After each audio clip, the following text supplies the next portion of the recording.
Vēnu problēmu ārstēšanā tagad ir pieejama jauna metode, proti injekcijas veidā vēnā ievadot bioloģisko līmi.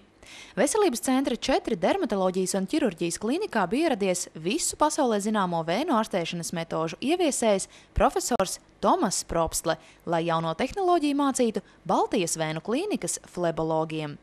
Šobrīd vēnu varikozes gadījumos tiek veiktas operācijas izmantojot lāzeru, radiofrekvenci vai tvaiku.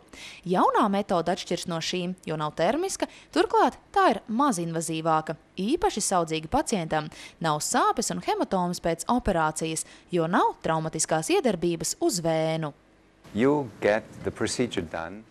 Procedūra notiek izmantojot tikai vienu vienīgu adatas dūrienu. Sākumā nepieciešama neliela lokālā anestēzija un tad notiek operācija, neizmantojot nevienu citu papildus adatu. Pēc operācijas pacientam tiek uzlikts plāksteris un tas arī viss. Visām iepriekšējām metodēm, gan lāzera metodē, gan tvaika metodē, gan radiofrekvences metodē bija viens šis mīnus, tā termiskā iedarbība ir paaugstinātā temperatūra, kuras dēļ arī bija nepieciešams veikt anestēziju un kuras dēļ reizēm pacientam ir iespējama kaut kādas jušanas traucējumi uz ādas, kas gan ir pārējoši, bet tik un tā kādu laiku tas ir nepatīkami. Operācijas laikā vēna netiek izņemta, bet injekcijas veidā caur vienreiz lietojamo katetru tiek ievadīta droša un veselībai nekaitīga speciāla bioloģiskā līme, kā rezultātā vēna tiek slēgta un pēc tam pārveidojas saistaudos. Turklāt operācijas laikā nav nepieciešams atsāpināt vēnu, jo līmes tehnikas metode ir nesāpīga. Pirmkārt, pēc operācijas nav jāvalkā kompresijas zeķes. Otrakārt, nav nepieciešama anestēzija. Treškārt, nepastāv risks bojāt nervus, kā tas dažkārt ir operācijās, kurās izmanto lāzeru.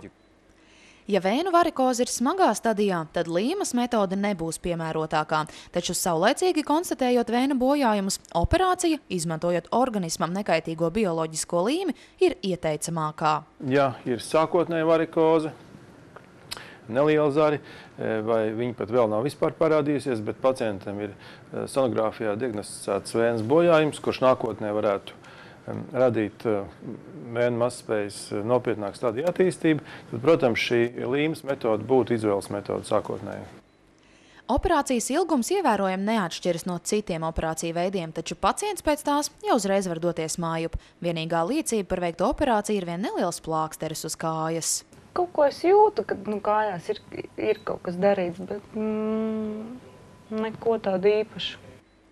Jaunā vēnu ārstēšanas metode ar līmes tehniku jau tagad pieejama Veselības centra 4 Baltijas vēnu klīnikā. Turklāt Latvija būs tikai 5. valsts visā pasaulē, kurā tiek veiktas šāda veida operācijas.